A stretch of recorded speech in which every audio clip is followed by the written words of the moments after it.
Now at 9, police arrest a man wanted for murder in Miami, Oklahoma. Plus, we'll hear from an Arma, Kansas family who lost their home in a fire. Senators working on a border bill say they're close to a deal, but with no text, it's unclear how much support it will have in Congress. I'm Connor Hansen in New York. I've got the details coming up. The 4 states' most watched news starts now. This is KOAM News at 9 on Fox 14. I'm Tanya Bach. Authorities in Oklahoma arrest a man wanted for a murder in Miami. Miami police say 34-year-old Travis Wilbur shot and killed 27-year-old Matthew Locastro on January 5th. Last Friday, authorities in Craig County found and arrested Wilbur. Officials say the shooting happened after an altercation between Wilbur and Locastro near 2nd Avenue Northeast and H Street in Miami. The OSBI was called in to assist with the investigation. A young family in Arma, Kansas lost everything in a house fire last Thursday. KOAM's Elise Noe spoke with the family to learn how they're overcoming this tragedy.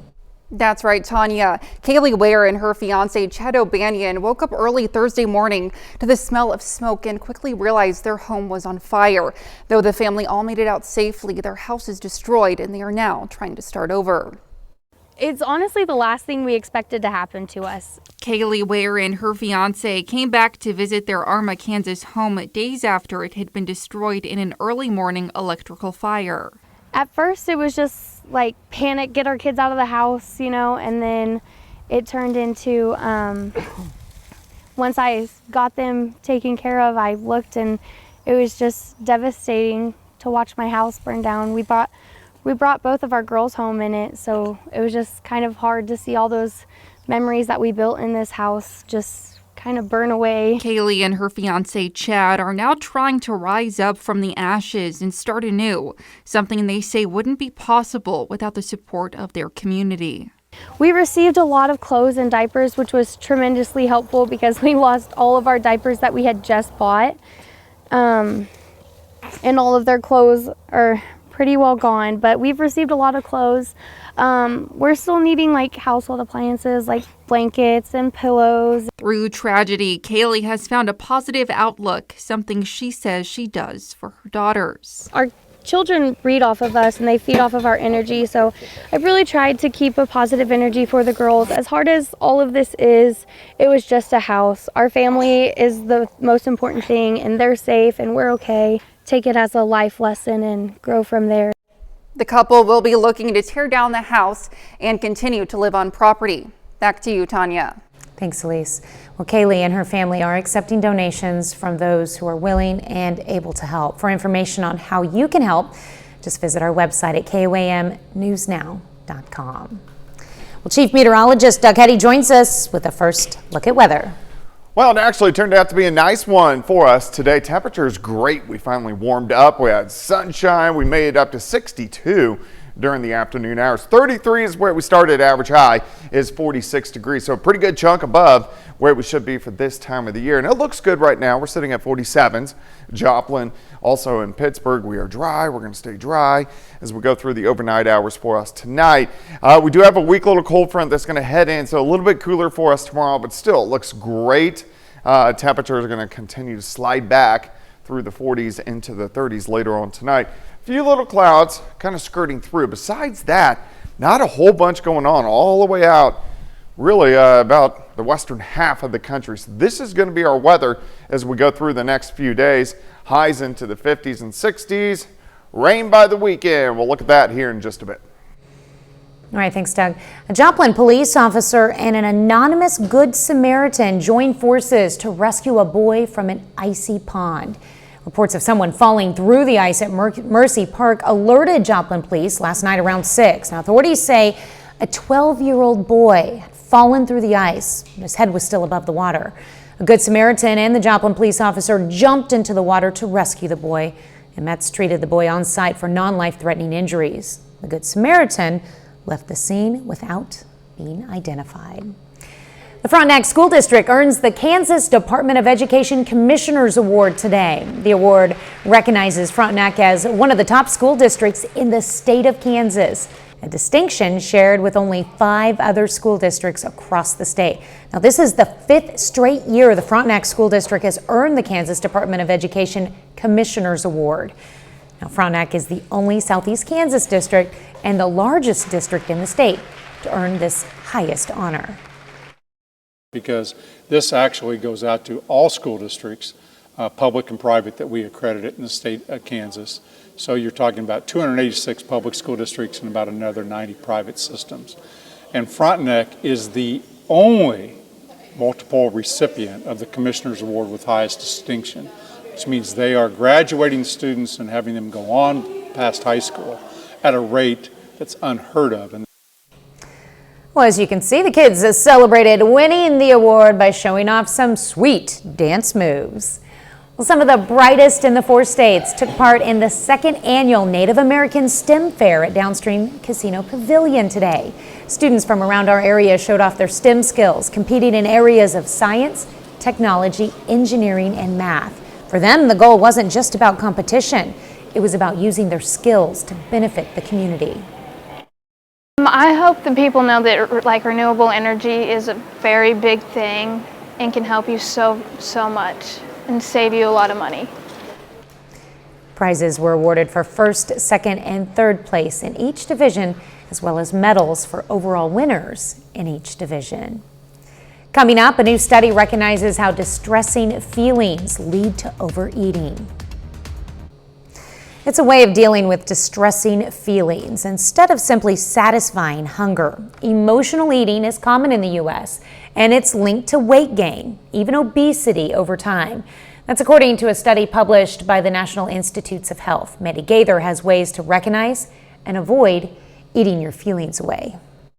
The cravings can come when you're sad or stressed. You want something salty or maybe sweet. The food can bring comfort, but also extra calories. Emotional eating tends to be very specific. You are hungry for cookies. You are not hungry for anything that somebody would put in front of you. Psychologist Leslie Heinberg with Cleveland Clinic says when people try to eat feelings away, it's only a temporary fix. The problem is still there, but people might feel guilty or feel bad about how much they ate or what they ate. Heinberg says true hunger doesn't go away. It gets worse over time. You may feel shaky or have a grumbling stomach. If you suspect emotional eating, she says to distract yourself for 20 minutes, take a shower, or go for a walk. Do any activity that won't allow you to eat. If you're still hungry at the end of that 20 minutes, then maybe, identify a healthier snack. But for lots of people, what they find is if they can distract themselves, 20 minutes later, that craving has really passed. And if you do indulge, Heinberg says, enjoy it. Don't just scarf it down. Eating just a small amount of the food you desire may eliminate the craving. And she says not to beat yourself up about it. Don't try to make up for it by skipping dinner and then setting yourself to be hungry and irritable later. That's the worst when you're hangry. Well, the latest Stanley Cup craze could impact your health if you're not careful. A new report says doctors at the Family Health Centers at New York University, Langone, are concerned that the Stanley Cup craze could cause overhydration. Doctors say the 40-ounce size cup could lead to drinking excessive amounts of water. According to medical experts, typically for women, 2 cups of water is enough, and for men, 3 cups is plenty. Well, Doug is next with a complete look at the forecast. And later, the college baseball season kicks off this week. We'll hear from the Pitt State team ahead of the opening pitch. Well, of course, a warmer day for us today. It actually turned out to be a pretty nice Monday. Plus, we got the sunshine to return, something we haven't seen much of really over the past couple weeks. And we are getting close to wrapping up the month of January. Overall, it's been a cold month. You can see 16 days have been below average, 5 normal, 8 above. The past couple weeks, we were below normal every day, or at least right at normal, but we are heading in the right direction, at least as we go through this week for us this week. Here's a nice shot. Cornell Arts and Entertainment Complex. This is our downtown tower cam looking off toward the north and to the east. Looks pretty good. We have pretty much clear skies. We do have a weak little front. You can see the winds out of the northwest or northern counties. Everybody else is southerly winds, so that weak front is going to push through, and that's going to cool us down a notch by the time we head into your Tuesday. Let's go outside. 47 southerly winds, 5 to 10. Visibility is good. Just a few little clouds kind of sneaking through. Besides that, we look pretty good. There's not a whole bunch going on across the U.S. Here's that weak little cold front that is diving into northern parts of Missouri. Here's our weather, though, over the next few days, and then eventually we'll get into this storm system that is off the Pacific Northwest. That will start to affect us by the time Friday rolls around. Now, until that occurs, we look pretty good. You can see a big dome of high pressure here, so this is kind of blocking up the pattern just a little bit. All right, let's go into the next couple days. Tonight, winds switch out of the northwest with that weak front. Could get a few clouds in here. We'll drop back into the 30s for overnight lows. Lower 50s by noon. Most of us will top out mid-50s tomorrow. A little bit cooler than what we saw today.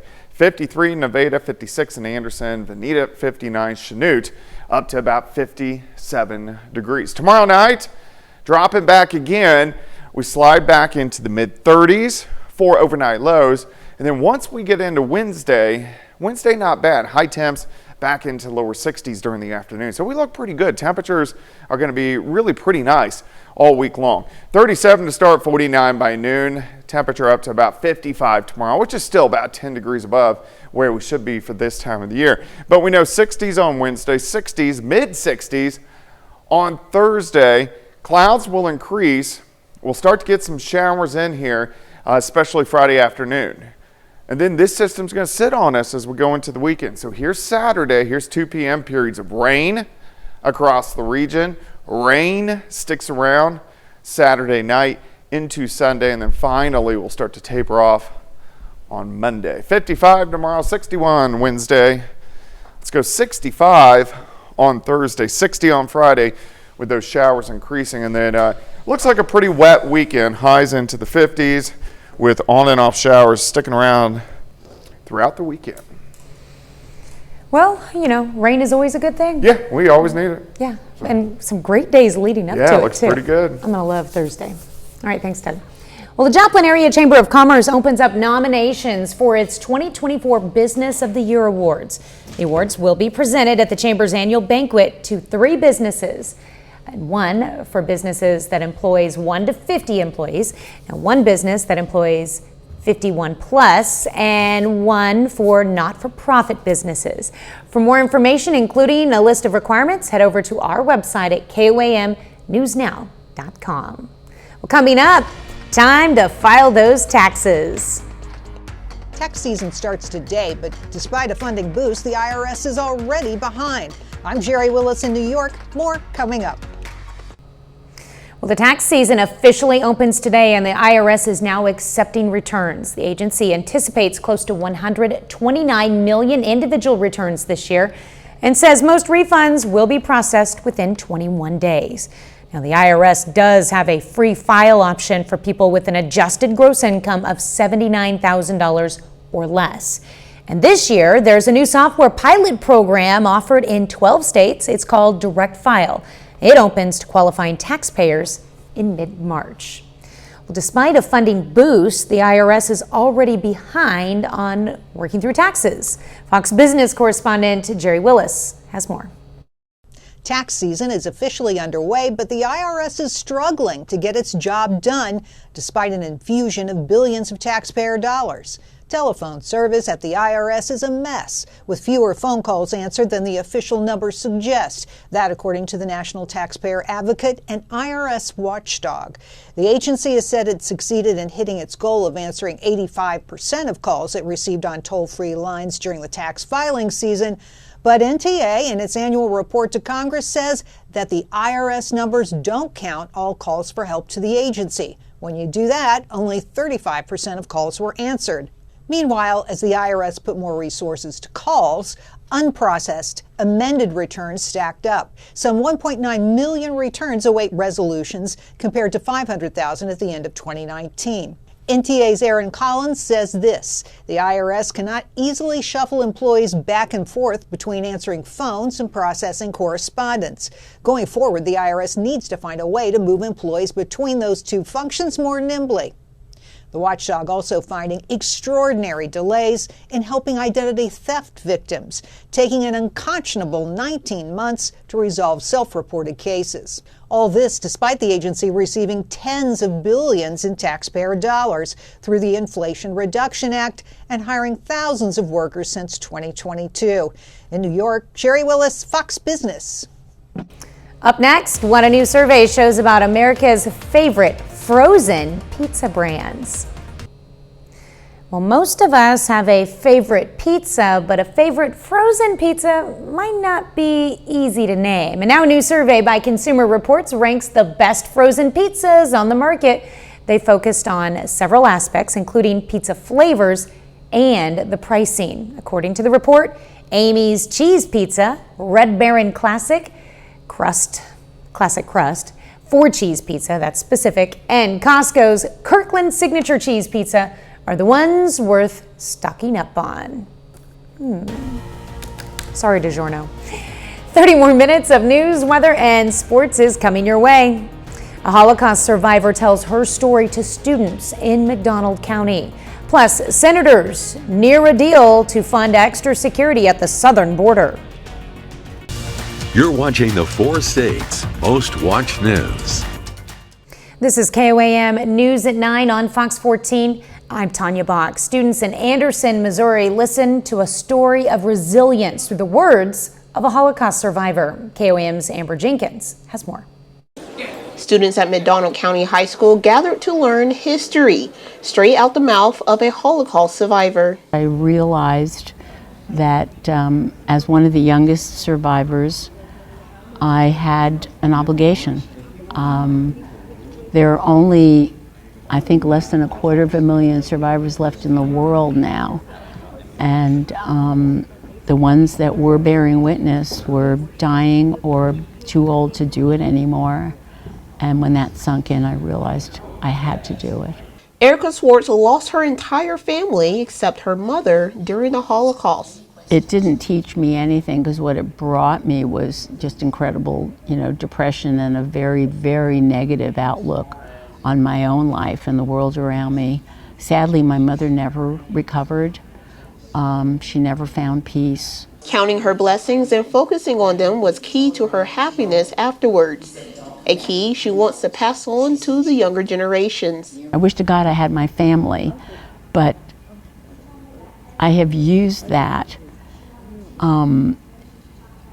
as a means to remind myself every day of how blessed I am. And some blessings I have is being able to change my environment from a bad situation that I was in into a better one. Being a teenager back then and now have something in common. Seems like, the teenagers today are going through a lot of the same stuff that I remember going through. So I think that part, the hormones and all of the angst and everything, I think that's the same for all of us. Most of the students listen closely to Swartz's story.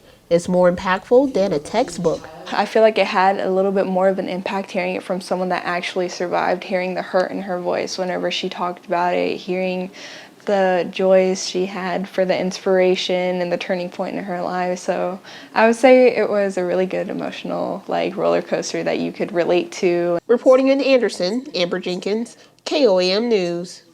Erica Swartz is sharing her story with the public. She did that this evening at McDonald County High School Performing Arts Center. Well, a new report from the Justice Department found that hate crimes at schools are on the rise. The number of hate crimes at schools more than doubled from 500 in 2020 to more than 1,300 in 2022.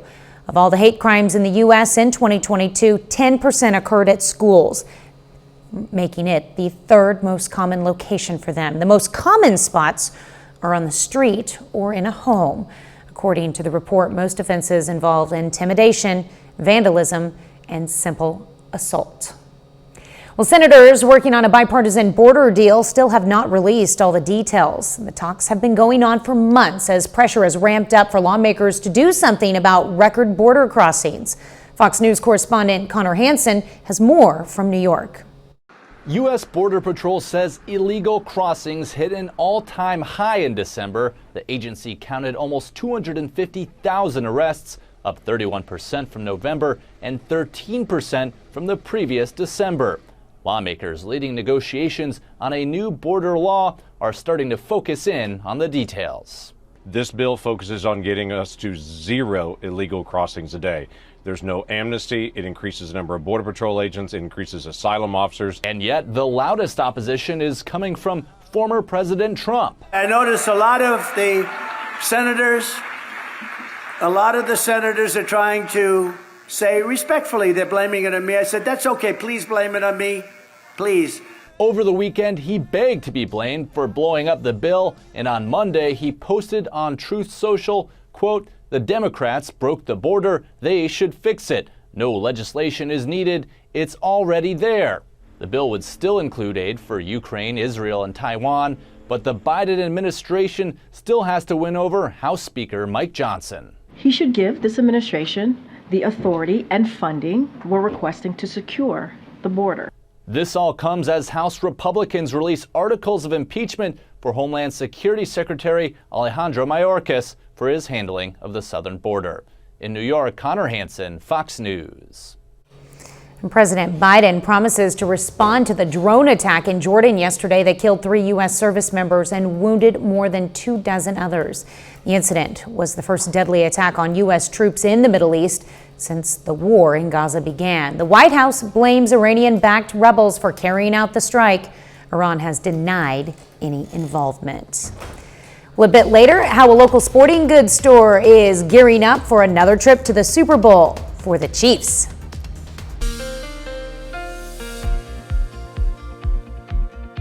Well, of course, it turned out to be a nice one for us today. Temperatures lower 60s for highs, which, hey, we'll definitely take. And we're going to see actually pretty good temperatures most of the week. Looks good right now. Cornell Arts and Entertainment Complex Tower Cam. We are looking downtown Joplin off toward the north and to the east. A light breeze, but overall it looks pretty good. Temperatures eventually we'll get back into the 30s, but right now it's 42 in Stockton, 43 in Bentonville. We have 43 in Miami, Pittsburgh 46. Chanute is sitting at 48 degrees. Looks good. 7th and Rangeline sitting at 47. Southerly winds at about 5 to 10. Visibility, not bad, at about 10 miles. Now you can see a few little clouds kind of skirting through. Not a huge deal, but we will have a few clouds out there tonight. Also just to our north, there's this weak little wave. It's a weak cold front that's going to head toward us later on tonight. So what that will do for us is give us a few clouds on the western edge here, and it will also cool our temperatures down just a smidge as we go into tomorrow. Out to the west, not a whole bunch going on. That's our weather as we go through the next several days, and then eventually this system out across the Pacific Northwest will start to affect us by the time we head toward the weekend. All right, for you tonight, wind switch out of the northwest with that weak little front that's going to push through. We drop back into the mid-30s. By noon, most of us lower 50s, partly cloudy skies. Once we get into the afternoon, it looks pretty good. 53 in Monette, Grand Lake 58, Parsons up to about 57 degrees. Tomorrow night, drop back, mid-30s again, few clouds across the region. And then as we go into Wednesday, southerly winds return. We start to warm up even a little bit more as we go into lower 60s for afternoon highs. So here's your day planner for you Tuesday. 37 in the morning, 49 by noon. High temp right around 55 degrees. And as we look at the latter half of the week, we still go well into the 60s on Wednesday, which is really great. Showers start to pop up for us on Friday, scattered. Then we go more into a persistent rain as we head into the weekend. So rain on Saturday, rain Saturday night, rain lasting into Sunday. We could see some pretty decent amounts. Of course, this is a few days away, but a lot of areas could pick up an inch, maybe 2 inches of rain, which is good because we need the rain. We can definitely take it as we get toward the weekend. Until then, though, it looks pretty good. 55 for you Tuesday. Let's go 61 on your Wednesday, 65 on Thursday. Showers roll in on Friday. We do cool down a little bit as we head into the weekend, and we are going to have the periods of rain. And then most of that will start to push out of here by Monday of next week. All right. Well, you can't complain about those temperatures for this time of year. Especially after the past couple of weeks. So what's supposed to be average right now? 45. So that's pretty good. Love it. I love it. I like being above average. All right. Well, basketball fans tonight showed out to Iola High School, but it wasn't your traditional game of hoops.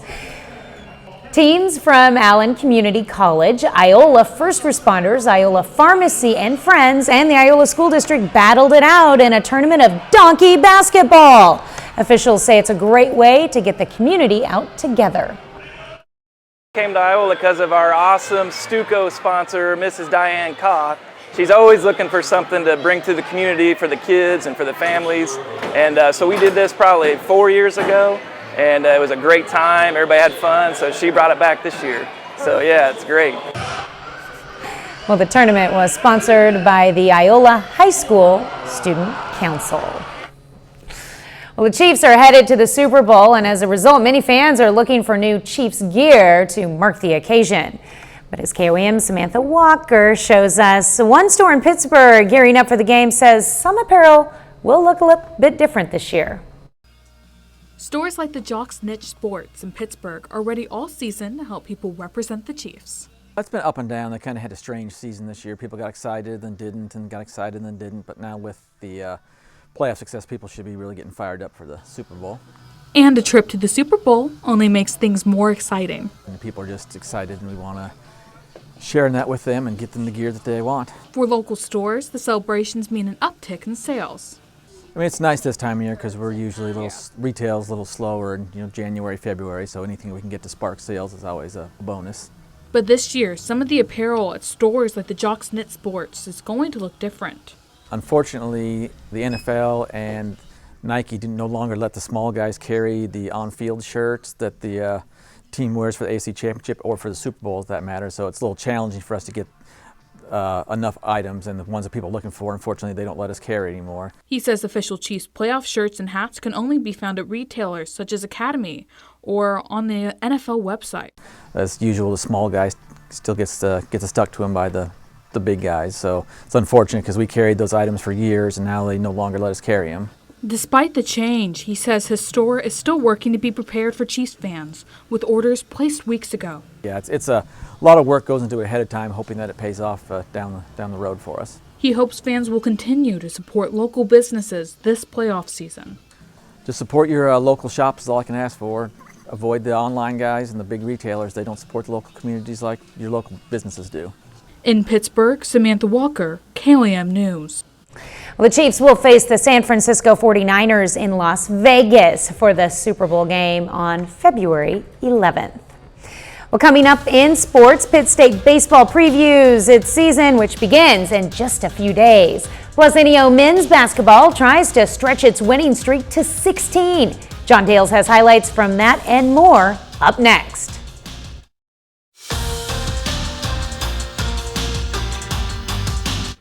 We're still in January, but baseball season is here. At least this week it's here. Pittsburgh State baseball takes the practice field this afternoon for some final tune-ups before beginning its 2024 slate later this week. The Gorillas have 2 preseason All-Americans on their team, catcher Nixon Brandon and shortstop Cade Clemens. Both of them were All-Americans a year ago as well. They each have high expectations for themselves and the team. The Gorillas' first chance to prove what they've been working on all offseason comes on Thursday. We've been practicing some bad weather, but it looks like we have a chance to have really good weather this weekend in Oklahoma, and we get an opportunity to play 4 on the first weekend, so we're going to learn a lot about our baseball team this weekend. I'd like to repeat the year, get named another All-American. I want to win a Gold Glove. I mean, the list goes on, but as a team, I just want to win a lot of games, want to have a lot of fun. I'm a big fun guy. Everyone loves to have fun on the baseball. Baseball's fun, so, just go out there and play the game, enjoy it while you can. I just want to come out and, take it one pitch at a time and try to do my thing and continue the successes, but not really worry about it too much. Like I just said, you don't have to wait very long to see the Gorillas in action. The 2024 baseball season, just 3 days away. They play in the UCO First Pitch Classic at Central Oklahoma with a game each day until Sunday, starting against Oklahoma Baptist Thursday at 11 a.m. Missouri Southern baseball starts at the same time. The Lions begin their 2024 campaign Thursday at 4. They play in the Dugan Invitational in Hot Springs, Arkansas. We'll hear more from the Lions before they leave later this week. Now think back to November 4th. The Chiefs are 6-2, playing in Germany the next day. Pitt State football loses its only regular season game to Missouri Western, and NEO men's basketball loses to Hutchinson Community College. The Golden Norsemen haven't lost in the nearly 3 months since then. NEO has a 15-game winning streak, trying to turn it into 16 against Murray State at home. Norse fall behind 2-0, but answer real quick. Tobias Rowland pulls the trigger from 3 and connects. 3-2 NEO in front, and Rowland finds Ronyo Obu. He hits from downtown as well, 6-2 Norse. Midway through the first half, shot clock winding, Caden Carter falls away and hits at the buzzer. Home team up by 3. Next possession, Obu open again and makes the defense pay again from 3. Norsemen start to find some breathing room. They're up by a bunch here. They go up top to Trayvon Bird on the alley-oop. That stretches the lead to 9. And when you get a 15-game winning streak, sometimes the basketball gods smile down on you. Shot clock buzzer. Damani Barley hits a 30-footer. NEO has now won 16 consecutive games. The Golden Norsemen beat Murray State 91-76. Let's look at sports. We're back with more news after this. It's easy to rely on artificial intelligence technology in our everyday lives, and for those in school, that means help on assignments and tests.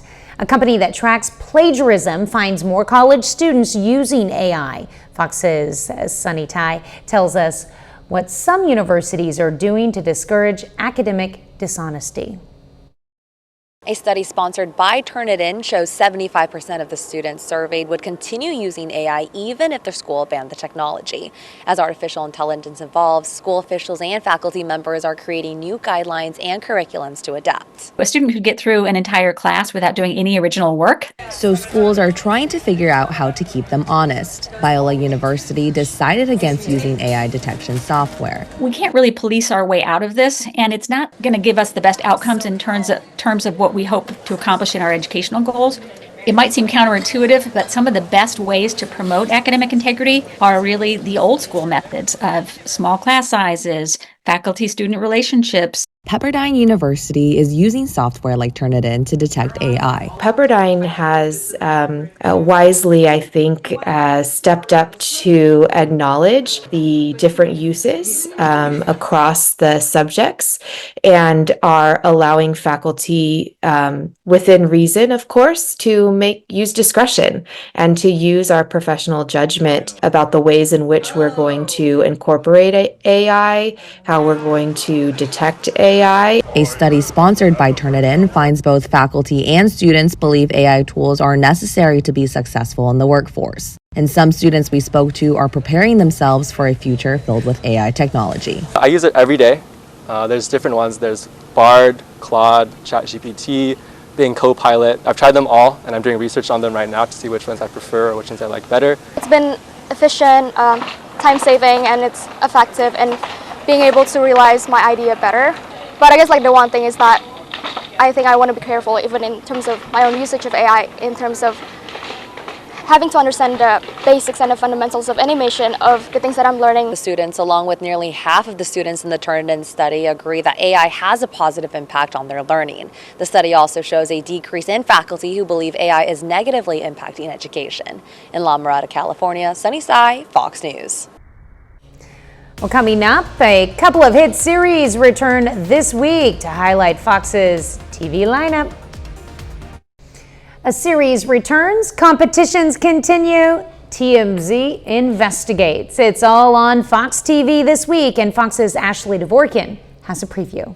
Are you ready to find love?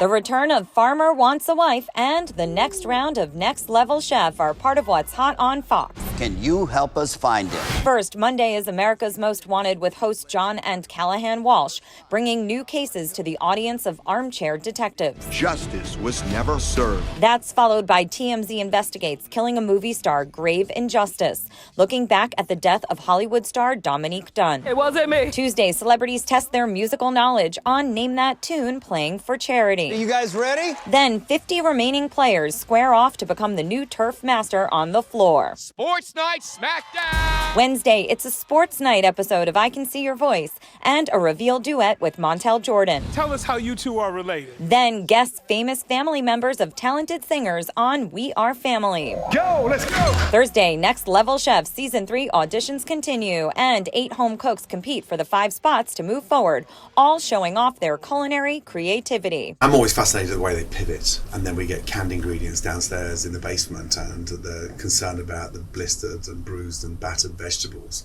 But then 20 minutes later, we've got this incredible fragrant minestrone soup. We had someone make beautiful gnocchi out of powdered mashed potatoes. And we're grabbing ingredients that have fallen on the floor, washing them and turning into amazing dishes. I'm ready to find that true person. Following that, they're hoping to find a recipe for love on the Season 2 premiere of Farmer Wants a Wife, hosted by Jennifer Nettles. An action-packed Friday rounds out the week with WWE Friday Night SmackDown. In Hollywood, Ashley Dvorkin, Fox News. And that's why we love Fox. That's our time for tonight. Thanks for joining us. We leave you with video of tiger cubs at the Nashville Zoo.